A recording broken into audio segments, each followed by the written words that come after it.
पालकांनो, आपल्या पाल्याचा पाया भक्कम करायचा आहे? मग निवडा एक अशी शाळा जिथे मिळतात संस्कारांचे धडे आणि क्रांतीचे शिक्षण. शिक्षण, संस्कार आणि क्रांतीचा त्रिवेणी संगम. क्रांतीच्या भूमीत घडते उद्याची पिढी.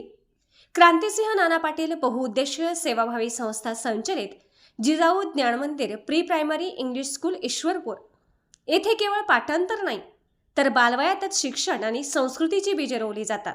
कारण आमचे ध्येय आहे क्रांतीसाठी शिक्षण. आपल्या पाल्याच्या उज्ज्वल भविष्यासाठी आजच प्रवेश निश्चित करा. या बातमीचे प्रायोजक आहेत जिजाऊ ज्ञान मंदिर ईश्वरपूर. आपण पाहत आहात सत्याची बाजू मांडणारं हक्काचं न्यूज चॅनल M24 तास. शिराळा तालुक्यात रानगव्यांचा थरार 24 तासात दुसरा प्राणघातक हल्ला. आम्ही जगायचं कसं? शेतकऱ्यांचा संतप्त सवाल. सह्याद्रीच्या कुशीत वसलेल्या शिराळा तालुक्यात सध्या रानगव्यांच्या दहशतीने रक्ताचा सडा पडत आहे. शाहूवाडी तालुक्यातील घटनेची शाई वाळते न वाळते तोच आज संध्याकाळी शिराळा तालुक्यातील मणदूर येथे रानगव्याने ऊस तोडणी करणाऱ्या 2 शेतकऱ्यांवर भीषण हल्ला चढवला. या हल्ल्यात दोघेही गंभीर जखमी झाले असून वन विभागाच्या निष्क्रियतेमुळे संपूर्ण परिसरात संतापाची लाट उसळली आहे.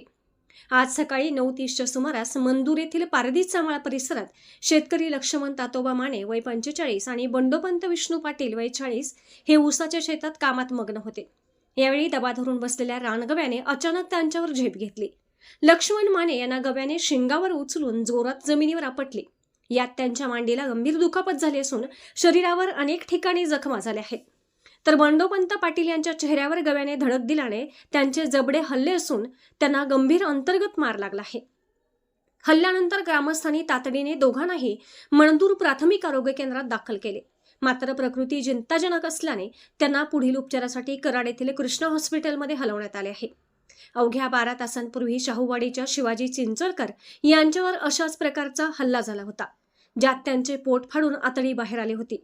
त्यानंतर लगेच मंदूरमध्ये झालेला हा दुसरा हल्ला वन विभागाच्या कार्यक्षमतेवर प्रश्नचिन्ह उभा करत आहे. शेतकरी रात्रंदिवस राबतोय, पण आता शेतात जायचे की मरणाच्या दारात. काल एक बळी जाता जाता वाचला, आज पुन्हा तेच. वन विभाग फक्त पंचनामे करण्यासाठी आहे का?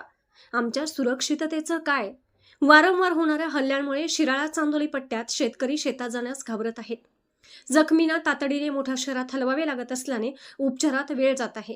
रानगव्यांचा बंदोबस्त करण्यासाठी ठोस पावले उचलली जात नसल्याचा आरोप नागरिकांनी केला आहे.